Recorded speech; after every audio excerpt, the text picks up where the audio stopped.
दोस्तों, आज हम गीता जी के छठे अध्याय का महत्तम सुनेंगे। ओम नमो भगवते वासुदेवाय। भगवान जी बोले, है लक्ष्मी, अब छठे अध्याय का महत्तम सुन। गोदावरी नदी के तट पर एक नगर था जहाँ जनश्रुति राजा था। वह बड़ा धर्मज्ञ था। एक दिन उस नगर में कई हंस उड़ते उड़ते आकर बैठे।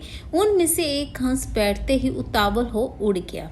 तब नगर के पंडितों ने कहा, हे हंस, तू ऐसा उतावला क्यों उड़ा है? क्या तू राजा जनश्रुति से भी पहले ही स्वर्ग को जाना चाहता है? तब उन पक्षियों में जो सरदार था उसने कहा, इस राजा से भी बढ़कर एक रेयक मुनि श्रेष्ठ है। वह वैकुंठ का अधिकारी होवेगा। वैकुंठ लोक स्वर्ग से भी ऊंचा है। जब ये वार्ता राजा ने सुनी तब मन में विचार किया कि मेरे से उसका पुण्य अधिक होगा जिसकी यह हंस स्तुति करते हैं। ये विचार कर राजा ने कहा, चलकर उसके दर्शन करने चाहिए। तब राजा ने सारथी से रथ मंगवाकर उस पर बैठकर प्रथम श्री काशी जी में जाकर गंगा स्नान कर ब्राह्मणों को दान दिया और विश्वनाथ शिव जी के दर्शन किए। फिर लोगों से पूछा, यहाँ रेयक मुनि रहते हैं? लोगों ने कहा, नहीं। तब राजा दक्षिण दिशा को गया। वहां भी स्नान ध्यान कर दान दिया और द्वारकनाथ को परसा। फिर लोगों से पूछा, यहाँ कोई रेयक मुनि रहते हैं? लोगों ने कहा, नहीं।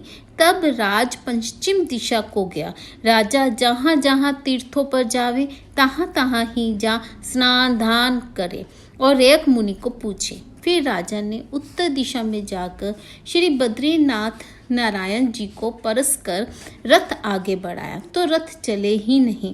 तब राजा ने कहा, मैंने समस्त पृथ्वी की परिक्रमा करी परंतु किसी भी स्थान पर मेरा रथ नहीं अटका। यहाँ पर अटका है। इससे प्रतीत होता है यहाँ अवश्य कोई ऐसी पुण्य आत्मा रहती है जिसके तेज से मेरा रथ नहीं चलता।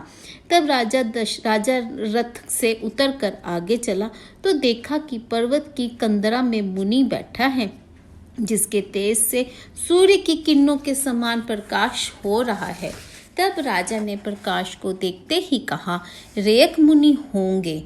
जब राजा ने दंडवत कर चरण वंदना करी तथा हाथ जोड़कर स्तुति करी तब मुनि ने राजा का आदर किया और कहा, हे पृथ्वीनाथ, तू चारों धाम का परसरनहार पुण्य आत्मा है। तब राजा ने मुनि से पूछा, हे मुनिनाथ, आपका तेज ऐसा किसके बल से है? मुनि ने कहा, हे राजन, मैं नित्य प्रति गीता जी के छठे अध्याय का पाठ करता हूँ। इस कंदरा में उसी का प्रकाश है। ये सुनकर राजा ने अपने पुत्र को बुलाकर कहा, हे पुत्र, आज से तू राज्य कर। अब मैं तीर्थों को जाता हूँ। इतना कहकर राजा ने राज्य त्याग दिया और रेयक मुनि ने श्री गीता जी के छठे अध्याय का पाठ आरंभ कर दिया। तब वह राजा भी पाठ करने लगा जिसके प्राप्त से वह त्रिलोकदर्शी हो गया। दोनों को वन में रहते रहते कई वर्ष बीत गए। एक दिन प्राणायाम करके दोनों ने देह त्याग दी। तब स्वर्ग से विमान आए जिस पर बैठकर वैकुंठ को गए। ओम नमो भगवते वासुदेवाय। ओम नमो भगवते वासुदेवाय।